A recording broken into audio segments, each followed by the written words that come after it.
Bring in Jason Furman, former White House Counsel of Economic Advisors, chair under President Obama. Jason, good to see you as always. Thanks so much for joining us. Thanks for having me.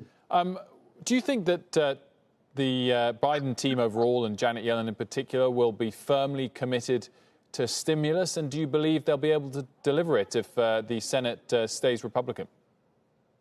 They'll absolutely be committed to fiscal stimulus for the economy. They'll understand that if you help the people that are struggling the most, that is actually the best way to get bang for the buck macroeconomically. They don't get to pass legislation, so they'll be part of a team to influence Congress to do that. I mean, but to the second point of that, I mean, is it going to be a very tough needle to thread to get stimulus over the line during the course of the entire 4-year term? If they get something related to COVID over the line, would they struggle for something like infrastructure down the line? Right. Well, first of all, relief is needed right now. So this shouldn't wait for President Biden's signature. It's something Congress should pass now. Second, your question is exactly right. Rebuilding the American economy is not just short-run relief. It's a multi-year project. Infrastructure is definitely a part of it. There are things you can do administratively that don't require Congress.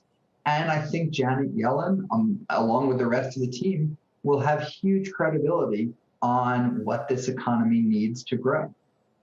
I think, Jason, one question people are asking on Wall Street is how many trillions are we talking about? It's one thing to do a few trillion in stimulus to get through the COVID crisis, unemployment, small business, that sort of thing. But when you start talking about clean energy jobs, he's talked about reforming the education system, the healthcare system, infrastructure projects.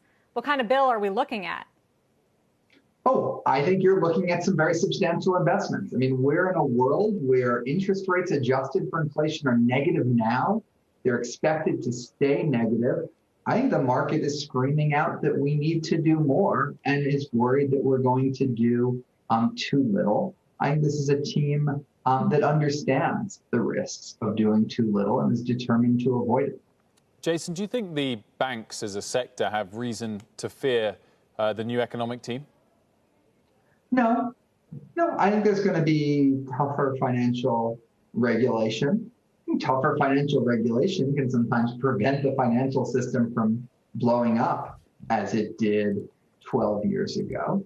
But Janet was a regulator at the San Francisco Fed, obviously oversaw all of it as chair of the Board of Governors in the Fed. She's been around all of this. And yes, there'll be some rebalancing, not a lot to fear.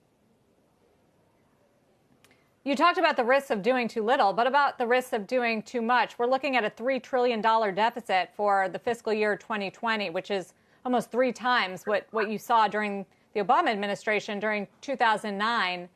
At some point, doesn't that matter? Doesn't that become a major risk factor for the economy? I think economically, the right way to look at it isn't the amount of debt we have, but the amount of debt service we have. That is historically low right now. Even according to forecasts which have interest rates rising a lot faster than the market expects those interest rates to rise, that debt service should remain moderate over the next decade. So I think we have a lot of fiscal space. What's important is that you use it well.